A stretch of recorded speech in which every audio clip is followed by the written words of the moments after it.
But over the next month, starting this Sunday, the truth's going to come out on J.J. McCarthy. No more hand-holding. Baltimore, Chicago, Green Bay, Seattle can all score points. There's going to be some shootouts, and they're going to need 30 points a game, 28, 30 points a game to win games. So far this year, J.J. McCarthy, I mean, if you kind of almost look at the career thing, it's 2 good quarters of 12, okay? If you take the 2 good quarters out, he has a 37 passer rating and is completing 53% of his throws. 2 good quarters of 12. This year, that's not great. He was the one quarterback in the 2024 class I didn't buy. It was nothing personal, but I have to see in college a wow trait. It's why I like Kyler Murray. I'm like, I've never seen a guy move like that. Size, arm, athletic ability. I got to get a wow trait. You can't tell me, well, he's a winner. What does that mean? That's like if I'm trying to hire your son or daughter and I ask you as a parent about them and you're like, well, they're a good kid. Well, you're their parents. I would hope they're a good kid. You got to give me a resume. Where'd they go to school? What is their skill set? What have they done? I got 12 quarters, 2 good ones. You know, and here's the thing. If you go to his quarterback class in college, I looked it up. Penix, Caleb, Jaden Daniels, Bo Nix, Drake May. Averaged over 300 yards a game. They carried their teammates. J.J. McCarthy averaged 199 yards. He was carried by Michigan. So his college career did not set him up for the NFL reality, which is you don't have the best O-line, the best coach, the best run game, the best defense, and the best field position. So, and people say, well, Colin, he'll make 1 or 2 spectacular throws a game. That's like being a comedian. 1 or 2 jokes that land does not make a great set. Right? You got to be funny for 25 minutes. You got to do a Bill Burr. Like you got to stand on stage for 45 minutes and 90% of it is really, really funny. Then you're a franchise comedian. It can't be a couple of good jokes. So I don't see the wow. In 25 games, he's played 3. I don't know what to make of it. This morning, the staff, I said, give me the total quarters, 12. How many are good? 2. That's not a good hit rate. I don't know what to do with it. So he plays the Ravens. I look at the schedule, Baltimore, Chicago, Green Bay, Seattle. There's some offenses there. Lamar, Caleb, Jordan Love, Sam Darnold. You got to put some points up. Here's Kevin O'Connell. 2 of 12 is not even a good batting average. Here's Kevin O'Connell.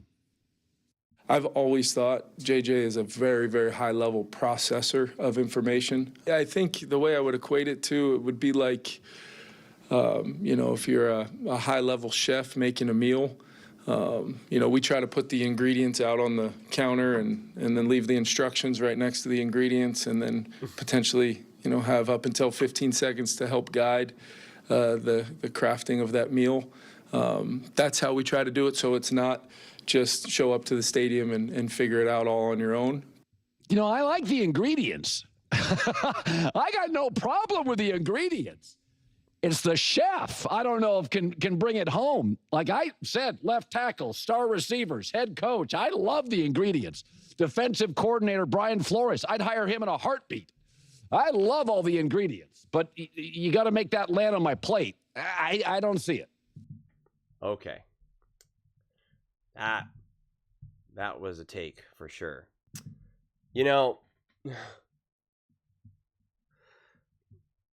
This is the way how I look at it right now. This is where my mind goes with J.J. McCarthy, the Minnesota Vikings, and playing against the Ravens. First, let me just get this out of the way where it's like, I've given J.J. McCarthy the full all the space in the world to struggle and not be perfect this season. Colin's like, I've seen 12 quarters and, only 2 of them are great. And it's like, this is his first handful of games. Okay? Like, how amazing do you think Bo Nix, Drake May, Caleb, all these quarterbacks struggle in their first handful of games. He is a rookie quarterback. We got to stop with this idea of like, well, it's year 2. He is a rookie quarterback. That is what he is. Treated as if he is a rookie quarterback. And so it's like, yeah, okay. Bo Nix looked awful in the beginning. And listen, Colin was a huge proponent of Bo Nix. And now he's starting to cool down on him. So like, okay, maybe that's the way it goes.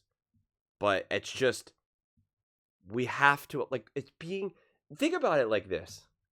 And then I'm going to use the example how I really feel about this game. We talk about how being an NFL quarterback is the hardest thing in all of sports. That is the hardest thing, is to be a quarterback in the NFL. It's why they get paid an insane amount of money. And we think that these guys, in their first handful of starts, can just walk onto a football field and just step in. No matter how great the roster is, they could just step up and just say, I'm here. I've arrived, baby. Let's go. And never look back. Like, it's just that straightforward. And how about this? Brock Purdy, who stepped out onto the football field and was able to be successful right away.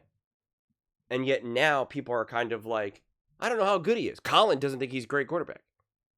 And yet he was able to step out and immediately ball.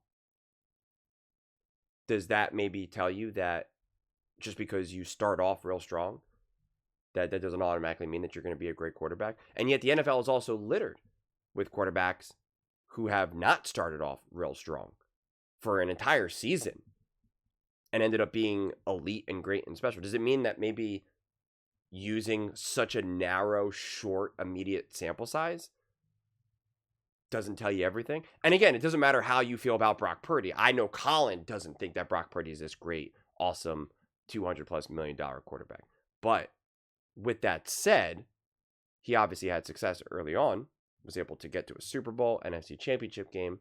If you don't think he's that good of a quarterback, it still goes to show you, though, then how successful a quarterback of Brock Purdy's skill set is and how far you can get, the success you can have. And you're saying that J.J. McCarthy is not even worth that? He's not even capable of that? I mean, then he would be like a true bona fide bust, right? And for me, going into this game against the Baltimore Ravens, because this is exactly what I said going up against the Detroit Lions. And this is how I feel, because I'm not expecting J.J. McCarthy to just take over the world. I think that's just unfair right now. But when we look at the schedule, you know, you're going up against the Ravens, the Bears, the Packers, the Seahawks. But if we just look at this game right now against the Baltimore Ravens, you're going up against Lamar Jackson. Okay? Lamar Jackson. The Lamar Jackson. Right? You play great. You outduel him. It reminds me of HBO's Silicon Valley, the show. If you haven't seen the show, in a nutshell, to make it really simple, you know, they create this formula, this algorithm, this program that allows you to compress files, huge files that are like, you know, 5 gigs, and they can compress it to like a megabyte, right? Which is incredibly valuable. And pretty much when they went to this like competition, this tech competition thing, the guy is pretty much like, hey, we can do this. And it was like such an insane claim that the guy who's like pretty much like hosting the competition and it's like live streamed and whatnot, he's like, listen, if what you're saying is true, it's like, well, then we're done here, right? Then we're done here, right? If what you're saying is true and does what you're saying it does, like you've essentially just changed the world, right? Like it's like we're done, right? Like there's nothing else to talk about. The competition is over, everything is over. You're sitting here right now. You essentially invented Google. You essentially invented the internet, and you're just like, hey, look at this competition that I'm at. Right? It's like it's over. It's done. It's just there's nothing else to talk about. Like, get out of here and go change the world now. Like you're like be gone. Like what are we talking about here? It's over. It's done. And that's the thing with J.J. McCarthy, where it's like if he's able to rise to the occasion and step up and succeed and win, it's like, what else? What are we talking about here? It's like it's over. It's done. Stop constantly trying to squeeze this quarterback. But now to be fair, I don't think you need to either, in order to win that competition, so to speak, to keep with the Silicon Valley example, you don't need to have life-changing technology, world-changing technology to be able to to be great, to succeed. And you don't need to show it within the first 5 minutes, of your career here. So that's why I see these games as very much win-win, which is what I said, with the Detroit Lions, where it's like, if you succeed here and play well and come away with wins, or just compete in your first handful of games, it's like, that is insanely impressive to me. Insanely impressive to me. And if you struggle, it's like, yeah, you're going up against the Ravens. The Bears is a little bit harder of an argument, but the Packers, no. The Seahawks are an elite team, with an elite defense. Like, it makes sense. If anything, the Bears, that game is the game that will be harder to accept if JJ and the Vikings struggle. But the Packers, they got a great defense, and Jordan. And again, I know they've been a little inconsistent, but they're still a great team. The Seahawks have been a great team. The Baltimore Ravens are the Baltimore Ravens. But this is where it's also interesting. Since the Baltimore Ravens have been struggling, they're not even in the playoffs right now. Obviously, they've had their injuries and whatnot, and now so it's like a little bit harder to really gauge who the Ravens are. But it's actually pretty interesting, because if the Vikings win and beat the Ravens, like, let's just say JJ McCarthy balls out. Let's just say he has a career day. He throws for 350 yards, 4 touchdowns, and just dominates the Ravens. It will not be about the Baltimore Ravens. It will not be about the Minnesota Vikings. It will not be about JJ McCarthy. It'll be about, this Baltimore Ravens team is a mess. They're awful. Harbaugh's going to get fired. It'll be, it's so it's like, it's actually like a pretty interesting, honestly. So, yeah, I just, right now, if I'm a Minnesota Vikings fan, if I'm a JJ McCarthy fan, I am really checking out of any narrative around the Vikings and JJ McCarthy. This team has been banged up. He's talking about he loves the ingredients. The ingredients have not been perfect. The O-line had been really concerning and a problem. Still kind of continues to be that way. There were injury issues. You had JJ McCarthy in the lineup, out of the lineup, back in the lineup. That's tough for any experienced quarterback, let alone a quarterback who's just starting off his career right now. He's stepping into games without even being able to practice and prepare in ways that you normally would. He has to go up against the Detroit Lions, now the Baltimore Ravens, and Lamar Jackson, right? Like, it has not been an easy, straightforward path here. And playing with tremendous pressure. And so I just, whether he succeeds or fails, it just doesn't matter to me as strongly this season right now. I see this very much as just a learning process. I really do. And just making sure that he kind of gets better and improves. And maybe I have that view because I anticipate him struggling. I anticipate him not looking great. And it's why when he had his game, against the Lions, I wasn't like, he has arrived, look what he did. It was like, no, it was some good, it was some bad. He made some beautiful throws and some gotta have it moments, and that was amazing. And then he also, had some rough moments, as Tom Brady pointed out, and it's just like, yeah, I expect that. But here's what I'll leave here. Because Colin says, oh, you can't just make a couple good plays. But that's what he's been saying about Patrick Mahomes. This is what he said all last year. Quarterbacks, you can't rely on your quarterback to make big plays,